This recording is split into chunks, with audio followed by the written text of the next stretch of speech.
Shalom and welcome to Practical Spirituality here at Asia Torah in the Old City of Jerusalem overlooking the Temple Mount.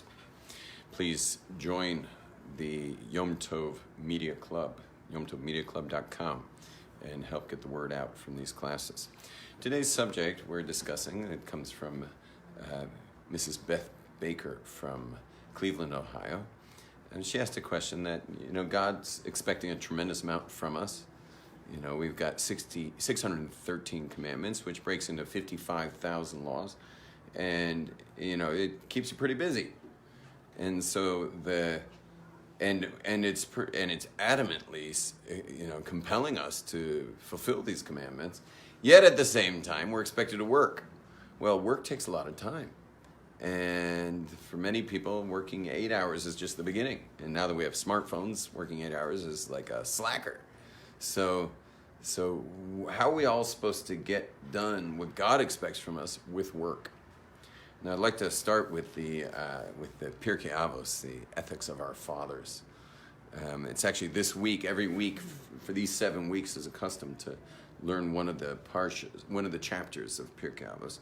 And so we generally do it after Mincha on Shabbos. And this is the second week. And in the second chapter, in the second halacha of the Mishnah, in the second Mishnah, it says, Ram Gamliel, the son of Rabbi Yehuda Nasi, says, Torah study is good together with an occupation. Meaning, Torah study is good with working. You want to be learning Torah, and I imagine fulfilling the mitzvahs of the Torah, with work. You want to be working. And then it says, for the exertion of them both makes sin forgotten. The exertion of them both makes sin forgotten. What does that mean? You don't have time. There's no time to sin because you're so busy fulfilling the Torah's mitzvahs and learning the Torah. And you're busy working. So who has time for sins? Good reason to keep teenagers busy. The next is...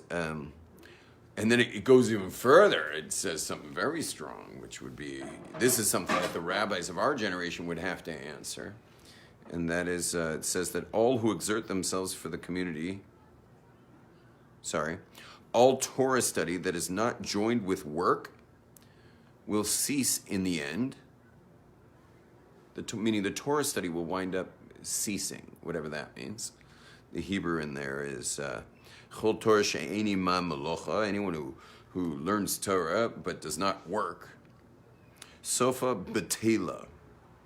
In the end, it will be nullified. The Torah they learned will be worthless. That's pretty scary. Betela. I mean, that's strong language. The English was nicer. Cease could mean a lot of things. Here it says betela, batel. It means just cease to exist.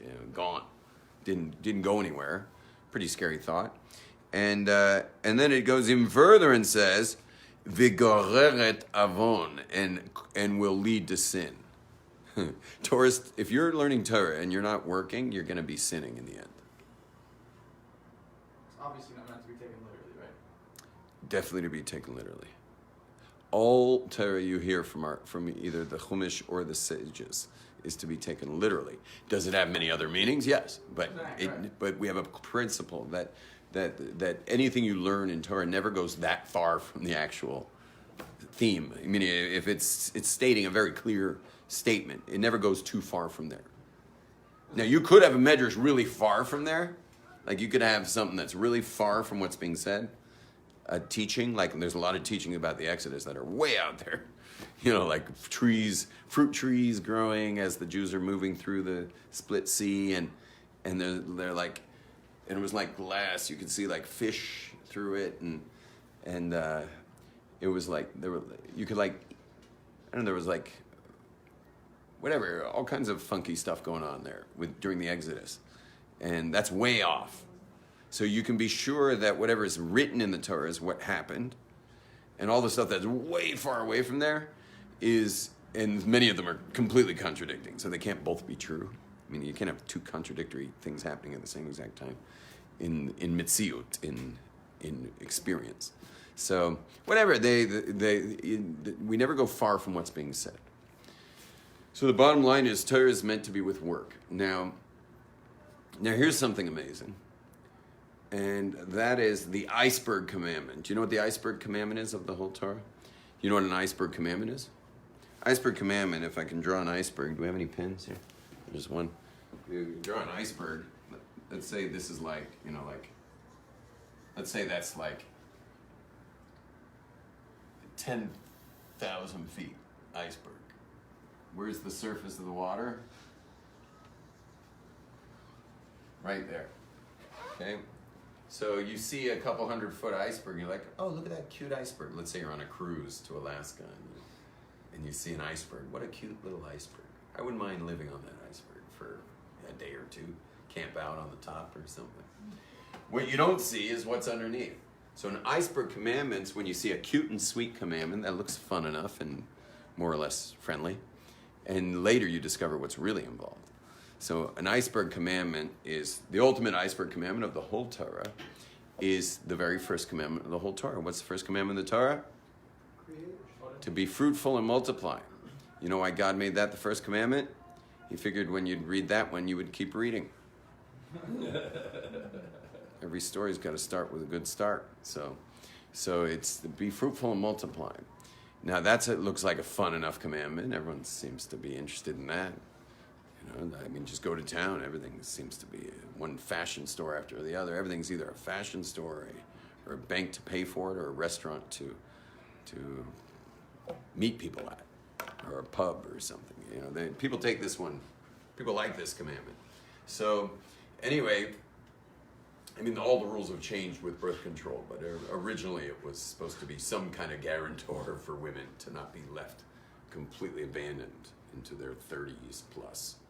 The commandment was also very important for meaning that whole part of life was actually supposed to be a protectorant for females. No one realized what birth control was going to mean for the world of the females, for that half of our human species. Anyway, but when you actually go into it, so you can't go into it without a spouse. You got to get married, because even though physiologically it's possible to produce children without marriage, but the children will not come out good, says the statistics. Children raised by two committed parents come out very differently.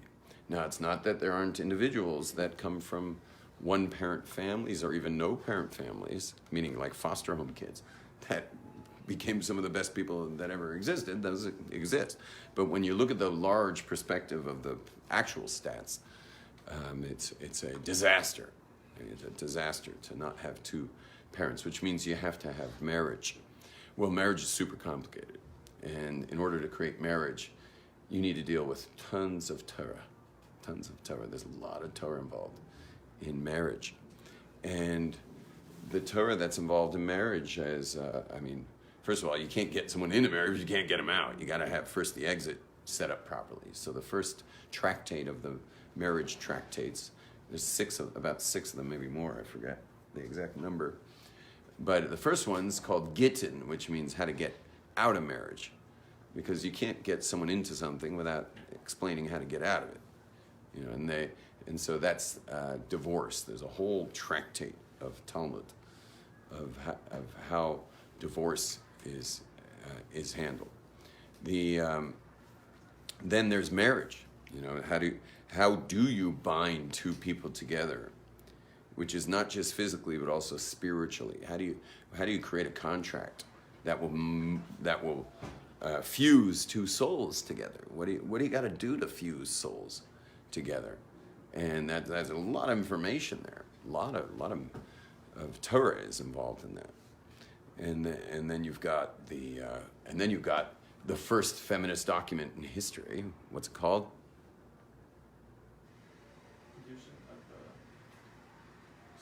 Ksuva, very good.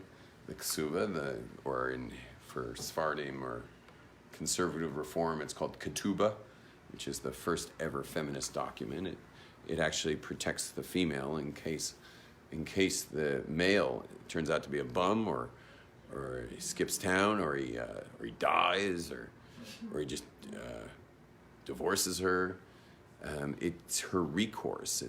And it takes care of her livelihood so that the estate will properly pay for her to survive after that. And there's no marriage without that. In fact, even married couples, if they lose their ketubah, can't even stay under the same roof without until one's written up. Meaning, if they literally lose it, they have to write up a quickie, ketubah, just to sleep in the same house that night. So we take this stuff very, very seriously to protect the females. And that's another whole tractate. And then, of course, if God forbid there's infidelity, there's a tractate called Sota, which deals with infidelity. Because what do you do when there's been a breach in the contract because of infidelity? And there's a whole tractate on that. So you understand, there's a lot of Torah involved with this one commandment of being fruitful and multiplying. And then there's all the words that are being spoken. The man says certain things under there. She has to agree, obviously, but he's the one who says stuff under the chuppah, and she's not going under there unless she's agreeing. But then you got a tractate called Nedarim, which goes into like neder, all the how words are binding and how all those laws. So there's a ton of Torah around being fruitful and multiplying. Like, being fruitful and multiplying is cute enough, but it just starts getting filled in. The iceberg gets filled in with tons of Torah. But here's the crazy part. Ready for the crazy part? The crazy part is you actually start having kids. And what's crazy about having kids is you got to feed the kids. You have to feed kids. And if you got to feed kids, that means you got to what? Got to work. Well, if you got to work, so then, there's a lot of stuff that goes on in the world of work. And you've got all kinds of laws that come into effect. There's contract law. You're also going to have to house your kids. So there's real estate law. There's in making a living, there's like all kinds of discrepancies that wind up taking place between worker and employer, and there's just tons of law there.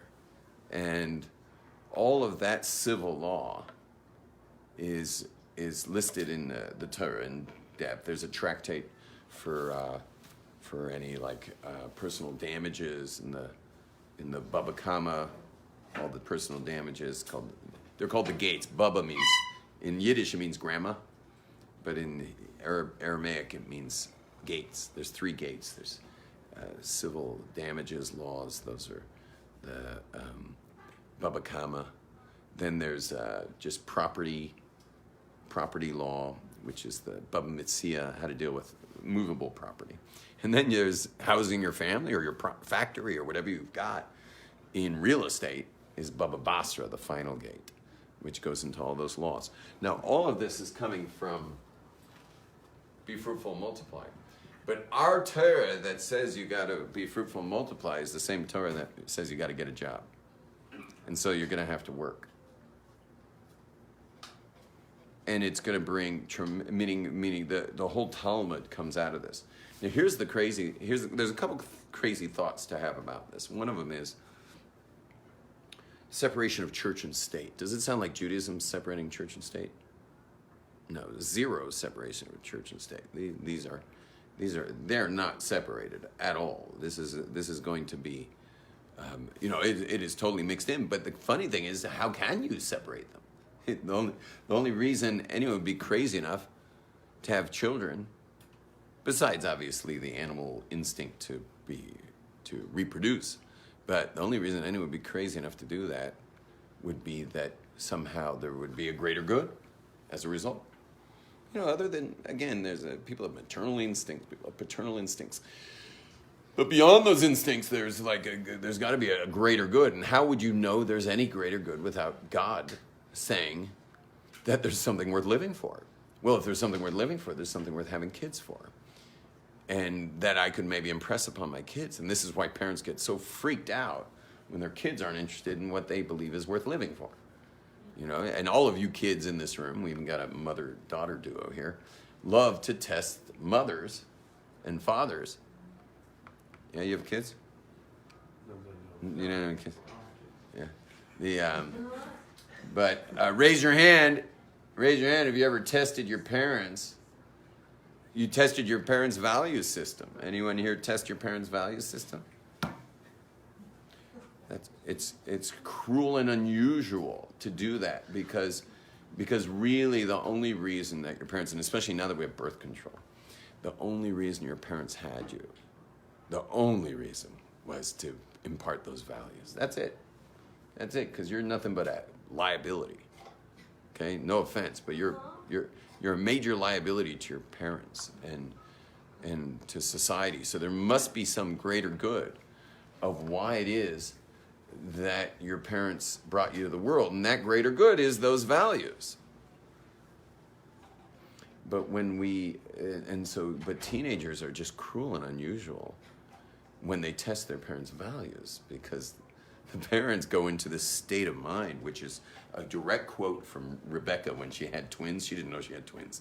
She thought she had some schizo baby who was like totally against her values, because every time she passed idolatry, it would go wild and try to get out. And every time she passed a synagogue or a place of God worship, it would try to get out. And so she thought she had a schizo baby, only to find out not such good news, that she has twins, and one of them's a real, radically anti-God being that will ultimately become the father of Western culture, which I know a lot of you don't think of Western culture as anti-God. And well, maybe since the Poway shooting, you see what Western culture can breed.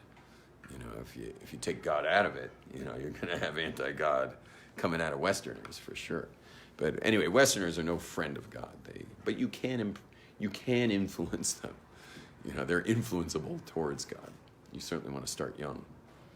They're using it now as a platform for prayer, a moment of, what are they saying? A minute of silence to reinstitute that into synagogues,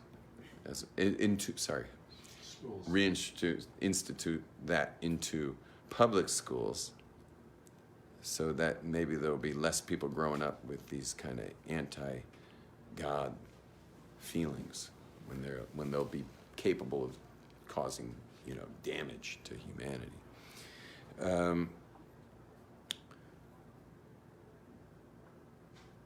I'm just rambling at this point, and I hope you guys are with me, but anyway, but the point is that when Rebecca had the schizo baby inside her, not knowing she had twins, she said the words, Lama ze anoichi.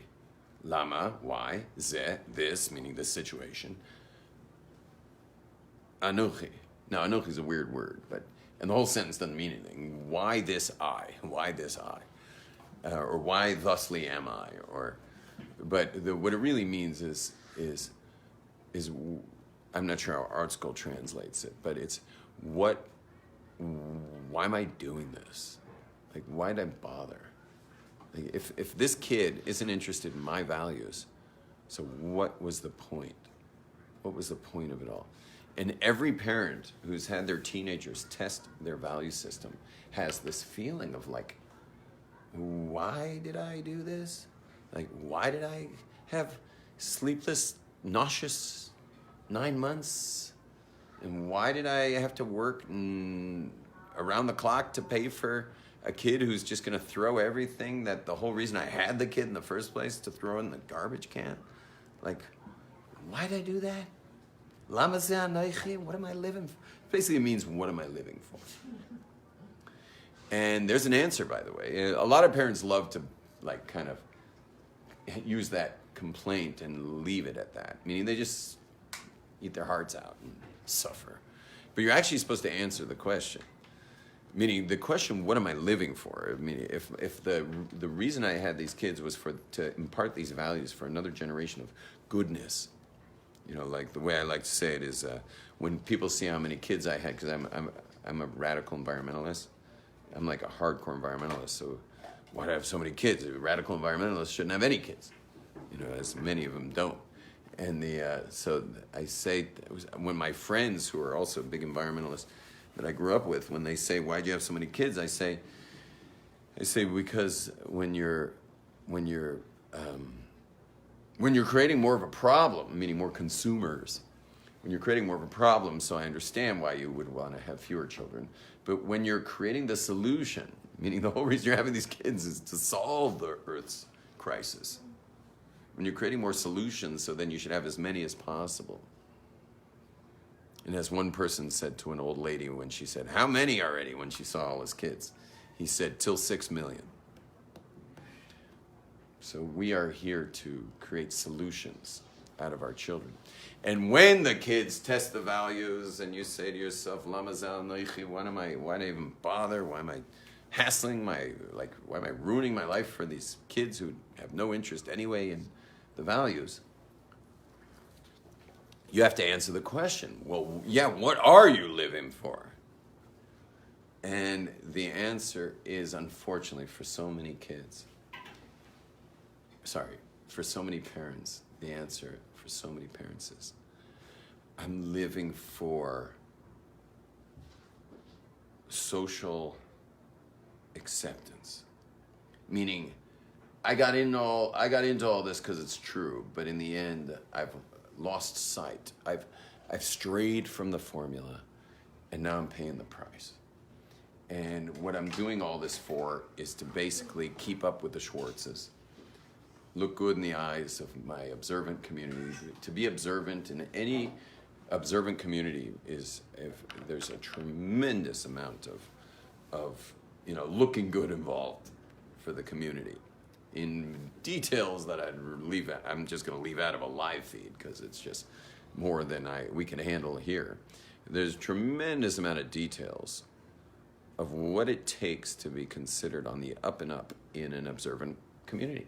And we all live in those communities because you got to be able to walk to shul, which makes us all have to be nuclearized. Like we have to be around this nucleus called the shul because we don't drive on Shabbat. So we're all in each other's laundry, and we don't want our children to embarrass us. And so our children get this weird message that this is not about truth, but this is about looking good. And deep down, there's a big issue here. And what the big issue is, and this is the scariest thing I'll say today, is that there's a world we're all going to when we die. It's the other side of this, meaning where do you think this world comes from? We're on the other side of a spiritual realm. There's this gigantic matrix of spirituality vibrating to the end of like those toys you see at checkout stands where it's got a flashlight with these little pixels of fiber optic things that kids will buy with the color on the end. We're the color on the end. Our whole physical world is the color on the end of a very technicolored reality, vibrational bliss that exists on the other side of this. And it's got a term. It's called Olom Ha Emes. The Olom Ha Emes, the world of emet, of truth. There's a world called the world of truth. And guess what? You go to the world of truth and you get to carry with you to experience, like if I experience this water on the edge of the vibrational thing, here we go. Okay, not like a beer or something. It's nothing that special. It's water. It's kind of tasteless, especially this water. There was nothing special about that. But if I could taste this water in the matrix vibration where it comes from the technicolor realm, then I would see it. I would see the taste. I would hear it. It would have a sound because it is vibrational. If it exists, I promise you, it's made of protons, neutrons, and electrons that are vibrating. Well, vibrations have sounds. And so I can't hear the water. But I can, hear it when I get to the vibrational realms.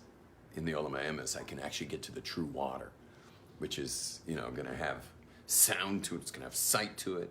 That's why, what's the word synesthesia? Is where you see the sights. You see the sounds. Mount Sinai, you can see the sounds. And so that's the Olom Ha. We got a taste of the Olom Ha, the world of truth at Sinai. And so guess what you get to experience in the Olom Ha? You get to experience whatever you do in this world. But here's the scary part that I said. This is going to be the scariest part of the class. Whatever you do, be'emes. Meaning, our motives behind what we do is whether you get to transfer the points of everything you do. I'm going to say that again. Your motivation. What's motivating you? What's behind it all? The intention of it all. That's what gives you transfer rights for everything you do in this world, for the Olom Ha, to the world of vibrational frequency. That's an important thing to know about. And it's easily forgotten when you deal with societal pressures in an observant community. Because in an observant community, it's very easy to lose sight on why you're doing what you're doing, because you really, not that you wouldn't do it anyway, but there's just this fear that your kids are going to expose you by their misbehavior. Meaning not behaving perfect. I don't say misbehavior, but not behaving the way the community would expect.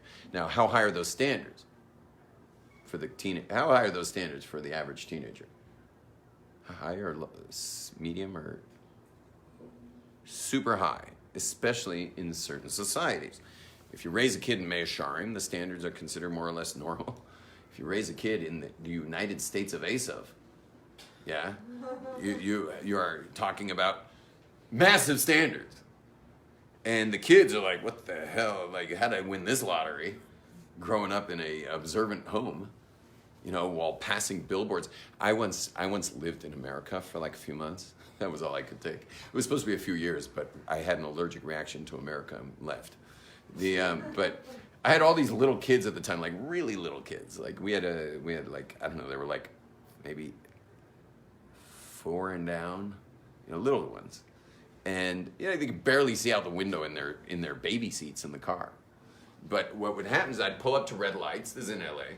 Pull up to red lights, but when you got near the red light, there were bus stops, and the bus stops had billboards, and the buses had billboards, and they were all displaying Asav's best, and I refused to pull up to them, and so I would wait for lights, like 4 or 5, sometimes 6 car lengths back. Cars are LA people, they're like, what the hell, man? They're honking their horns and coming to fill in the space, and some people were kind of stuck, wondering what's going on, I would just let them honk, because my kids aren't going to see that billboard.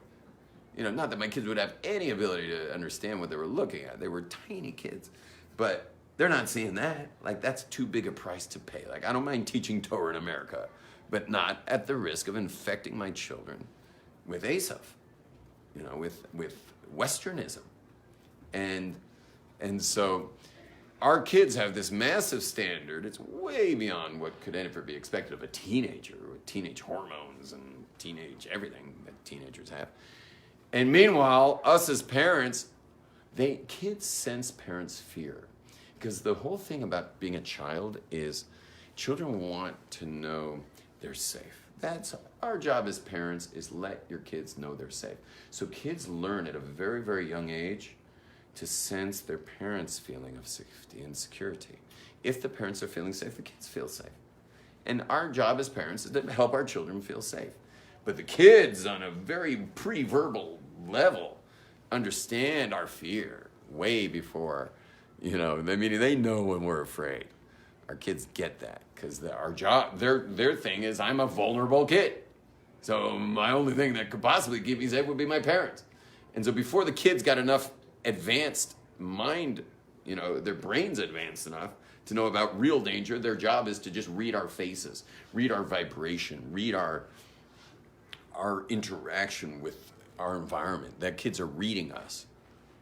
And even actually, the truth is I had a daughter who, I still have this daughter, but yeah, she's great. But she, when she was in the womb, it was during it was during the, we had this prime minister who was allowing for like terrible terrorism. Like bombs were blowing up all over Jerusalem. Remember there were buses blowing up?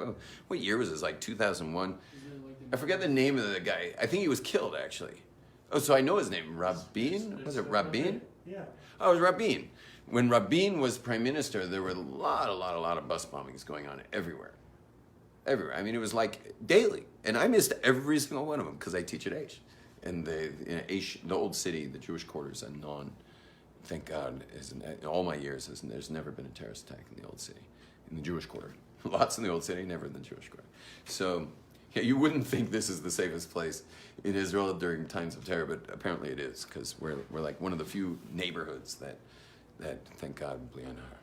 So, anyway, she was in the womb, and there were, my wife's like shopping around town, and every once in a while, boom, and people are like running by her, bleeding, and she's like helping people, and like, first on site.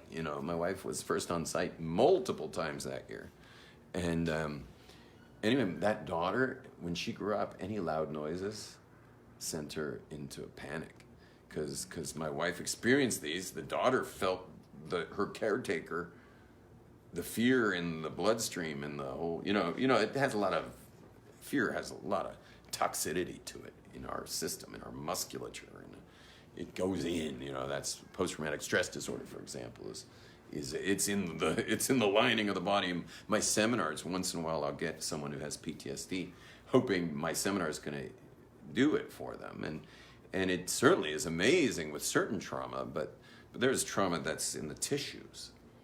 And that's, that requires other things, which is now, there's a lot of plant medicines that are being studied now in Johns Hopkins and UCLA and New York University and England and Israel.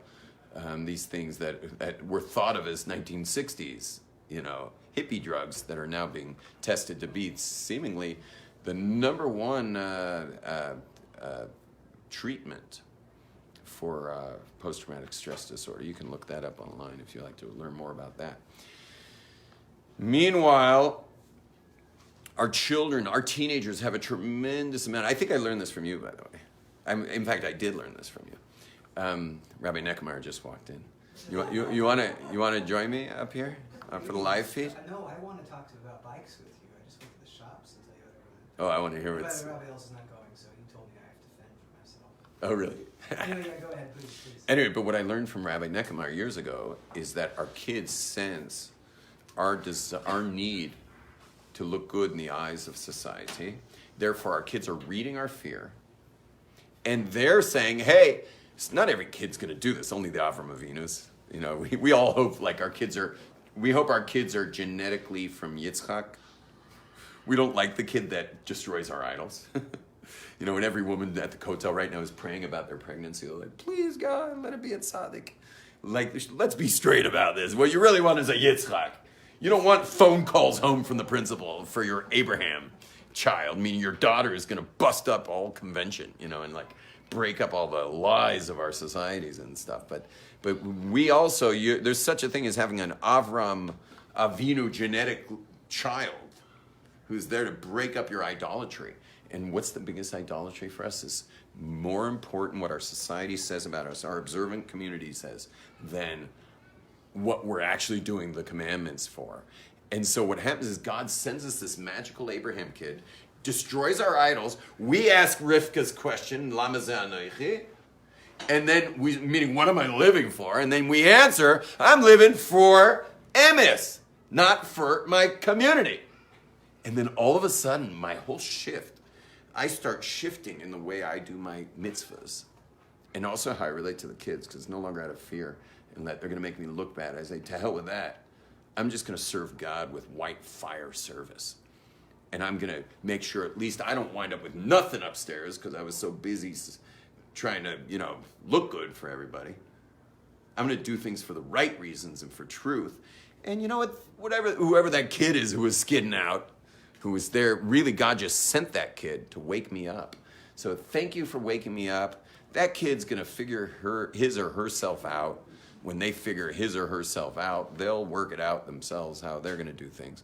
But best thing way anyway for a kid to work themselves out is to see their parents are emistic, are truthful, are honest in their service of God.